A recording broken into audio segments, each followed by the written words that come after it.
In today's webinar, I want to encourage you all, if you are here, to go to Taiwan to take a PhD. Why? Why I want to encourage you to go to Taiwan for your PhD. The next one, this week when I find out what I want to say, I found this beautiful phrases which I'm deeply, moved by what the person wrote. It's a PhD graduate reflect the cumulative human capital to contribute significantly to a country's growth. Isn't it beautiful? Yeah. So, by the way, you might not know that India only have all the graduate students, only 0.04 people, student go to the PhD. And sometimes the PhD is 8 years in India. But I want you to look at this person, Carl Barry Shirless. So just last week that he won he's the second Nobel Prize in chemistry. So he won one in 2001. And last week he won the second one, 2022. Okay. And he actually, do you know how many people they have got the second Nobel Prize? Only 5 people, and he's one of them. Okay. What he does, actually, he find out this click chemistry. Last week he won the second one, 2022. Okay. That means that click chemistry means like in our nature, we have about, they say 20, I memorize it, 20 amino acid, about tens of primary biomolecular. So this click concept, click chemistry was first is from the observation that he observed from the nature products, nature product and the biosynthetic pathway.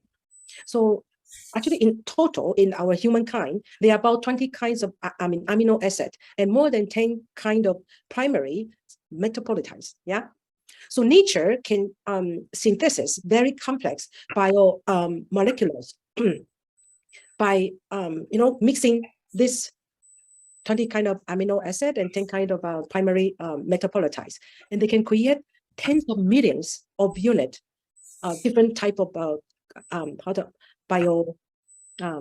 biomoleculars, tens of thousands, tens of millions.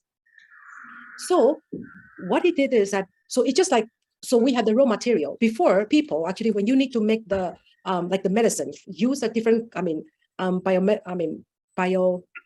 anyway, so let me give you a simple example. So we want to make a clothes, okay? We want to make a clothes, and we have different parts of the component. Yeah, we have the this needle, we have the button, and this and that. But before, actually, all of the things is not able to, compound together. It's not easy to put it apart, put it together. You have to go very difficult way. They have to put a lot of chemical. They have to put, the reaction is very slow. But after this click chemistry, actually they can not only produce one by one, they can produce in the big quantity. That's number one. Number two, it can react very fast. Number two. Number three, actually, the best that is a reaction is in the water. Before that, all this if you want to really make some new biosynthetics, like molecular, actually, sometimes you need to use like a environmental harmful liquid to make the reaction happen. But this time, actually, that you use mostly water. Yeah. So this click chemistry actually there are many uses, but many used to making the new drugs. Yeah. And the second photo I want to show it to you is liquid metal. Okay, liquid metal that right? The liquid actually that before the people use the metal to make the faux teeth, right? But now they are using this for the bone repairment. So they have done this research they have done in China. So they use the metal like the liquid metal, and they put it into this flux. The broken bone. And then actually, because this liquid they have the combination already very, they have done 20 years of research to find what is the best combination. In the old mankind, we have about, say, 20 kind, 100 kind of element that we know, actually 100, and about 30 of metal that we are commonly use. But only with this combination, you have more than 20,000 combination. So, how, if you don't study PhD, how are you going to come to know? You're going to study, try one by one. At the end of your last day, you might even not to find it. But now remember this, this combination. They found this is the best combination of the, proportion of this four metal. Actually, is the best to make the, to help the bone to repair. So if you are the students who did not get, you get a PhD from your bachelor degree to PhD, maybe 5 to 6 years. But you can learn all the accumulative knowledge of those people, the scientists or researcher that they have done. Actually, in the short period of time, you can study hundreds of researchers, 20 to 30 years of the work. And you can learn it in a very short period of time. Like this, if in the future you're going to do any liquid metal study, this would be the one you can do. Yeah, this proportion, please remember it. Okay. Now in India, there are only 0.4% of students they go to PhD. But in India, people say India have too many PhD.